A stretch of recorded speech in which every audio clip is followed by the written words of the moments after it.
में अब छूट मिलेगी, महिलाओं को भी प्राथमिकता मिलेगी, युवाओं के लिए भी अच्छा खासा जो है बजट में ध्यान रखा गया है। तो क्या लगता है इसका इम्प्लीमेंटेशन होगा, धरातल में ये चीजें होंगी? देखिए सोनी जी, हमें तो दिखता क्या है, देखें शांति प्रसाद जी। देखिए सोनी जी, उत्तराखंड मैक्सिमम जो है कर्मचारी बहुल्य क्षेत्र है। आज हम बड़ी उम्मीद लगाए बैठे थे कि कम से कम 5 लाख तक इनकम टैक्स में छूट मिलेगी। हम आज ये उम्मीद लगा के बैठे थे कि उत्तराखंड जो आपदाग्रस्त क्षेत्र है, सरकार भारी भरकम बजट देगी ताकि जो आपदाग्रस्त क्षेत्र है वहां के लोगों को तुरंत राहत मिले। सरकार ने केवल आश्वासन दिया, कुछ नहीं। तीसरी बात, उत्तराखंड में कर्मचारी नौकरी के लिए परेशान है, नौजवान लड़के। शायद कोई विशेष पैकेज उत्तराखंड के नौजवान बच्चों को सरकार देगी ताकि उत्तराखंड की आर्थिकी मजबूत हो। ऐसा कुछ नहीं हुआ। जंगली जानवर किसानों की फसलें खराब कर रहे हैं।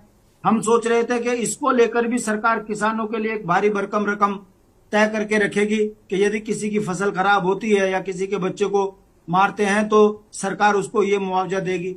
ऐसा तो कुछ नहीं है। हाँ, इतना जरूर है कि पिछली बार इन्होंने जो इन्वेस्टर समिट की लाखों करोड़ की बात करी थी, उस पर भी सरकार चुप हो गई। वो पैसा रिलीज हुआ नहीं हुआ, कहाँ है, कुछ नहीं पता। हम ऐसे ही नहीं बोल रहे कि रोजी रोटी पर राजनीति भारी पड़ गई। जिन्होंने सरकार बनाई उनको तो इन्होंने बम्पर पैसा बांट दिया, और जो अन्य राज्य वैसे थे जो आंख बंद करके भाजपा को वोट दे रहे थे, उस राज्य को कुछ मिला ही नहीं है। उत्तराखंड की जनता आज अपने आप को ठगा हुआ महसूस कर रही है। आम जनमानस के मुंह से सुनिए तो वे कह रहे कि यदि हमारी भी अपने क्षेत्रीय दल के सांसद होते तो शायद हमको भी बजट मिलता। ये साबित कर दिया भारतीय जनता पार्टी ने, ये सत्ता के लिए देश के राज्यों को भी बांट देगी, मगर इनकी सत्ता बनी रहनी चाहिए। तो ये मजबूरी का बजट है, और इस पर मोहर इस बात की लगती है कि जैसे ही बजट भाषण शुरू हुआ, शेयर बाजार धड़ाम से नीचे गिर गया, लाखों करोड़ का नुकसान हो गया शेयर धारकों को। कहने का मतलब है, मैं क्षेत्रीय दल का नेता हूं और उत्तराखंड के परिप्रेक्ष्य में ही ज्यादा बोलूंगा।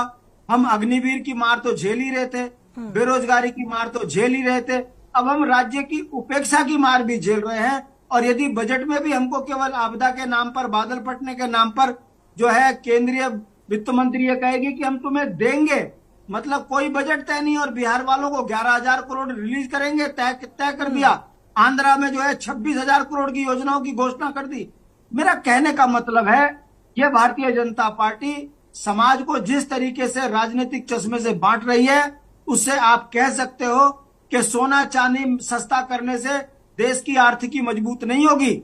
आपने कैंसर की उपकरण सस्ते किए, आपने दवाइयां सस्ती करी, छूट करी उसमें टैक्स की, इसके लिए आपको बधाई। मगर आम जनमानस जो गैस की मार झेल रहा है, महंगाई की मार झेल रहा है, उसके लिए आपने क्या रखा? और अब हमें ये बताइए ये सरकार कि आखिर किसानों की दोगुनी आय कैसे करोगे पहाड़ में आप? कुछ नहीं है, केवल जुमलेबाजी है। उत्तराखंड की जनता निराश, हताश और परेशान है।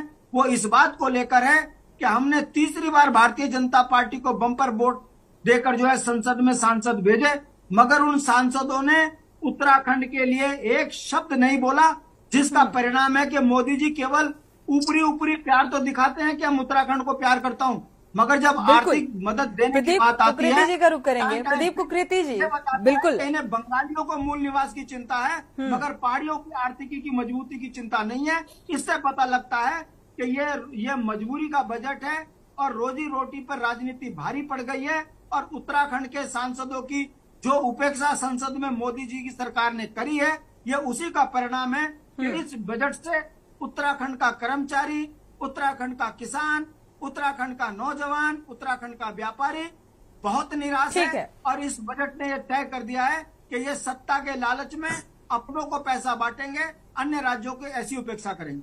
ठीक है प्रदीप कुकरेती जी, क्या आप भी इस बात से इत्तेफाक रखते हैं? क्योंकि सांसदों की कार्यशैली में आपने पहले ही सवाल उठाया, और उत्तराखंड के सीएम इस बजट की तारीफ भी कर रहे हैं कि भाई हर वर्ग का इस बजट में ख्याल रखा गया है, ध्यान रखा गया है, हर वर्ग के लिहाज से यह बजट पेश किया गया है, लेकिन उत्तराखंड का भला नजर नहीं आ रहा। निश्चित रूप में चाहे वो मान्य या पार्टी का विशिष्ट जीवों, ये उनका नैतिक दायित्व तो बनता है कि जो अपने घर की बात है, अपने संगठन की बात है, अपनी सरकार की बात है, उसके परिप्रेक्ष्य में उनको बोलना ही पड़ेगा।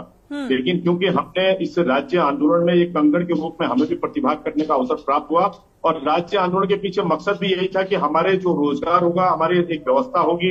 हम लोग केवल उत्तर प्रदेश से उत्तराखंड लिखने के लिए अलग नहीं हुए थे। आज हमें बड़ा दुख होता है इस बात का कि राज्य के अंदर जिस प्रकार से तमाम जो है वो बाहर की एजेंसियां हो वो यहाँ थोप दी गई हैं, रोजगार है वो यहाँ बाहरी थोप दिया जा रहा है। स्थानीय आदमी को जिस प्रकार से जो हताशा और निराशा हाथ लग रही है, आप ये बताइए कि क्या कारण है कि ओएनजीसी लगातार जो है एम्प्टी होता चला जा रहा है? क्या कारण है कि आईआईटी डीआरडीओ में आप जो है भर्तियां नहीं निकाल रहे हैं, वहां आप ठेकेदारी व्यवस्था कर रहे हैं? अगर मैं केंद्र की व्यवस्था से बात करूं तो 8 सांसदों पे समय समय पे सवाल इसलिए उठे हैं, ये मौनी बाबा के रूप में रहे हैं। इनकी जो मंत्रालय इन्हें मिले हैं, इन्होंने केवल वहां पे दायित्व लिया, घोड़ा गाड़ी घुमाई है, उसके अलावा इन्होंने अपने अर्दली रखे। इनका बौद्धिक, आप ये बताइए कि एचआरडी मिनिस्टर निशंक जी थे, मुझे बताइए उन्होंने कितने केंद्रीय विद्यालय यहाँ खुलवाए, मुझे बताएं वो कितने उन्होंने छात्रों को सुविधाएं प्रदान करी। केवल और केवल इनसे जब वो नहीं चला, उसके बाद उन्हें मजबूरन निकालना पड़ा। अच्छी बात ये थी कि उस समय कोविड काल था, तो बहाना हो गया कि कोविड की वजह से तबियत खराब है।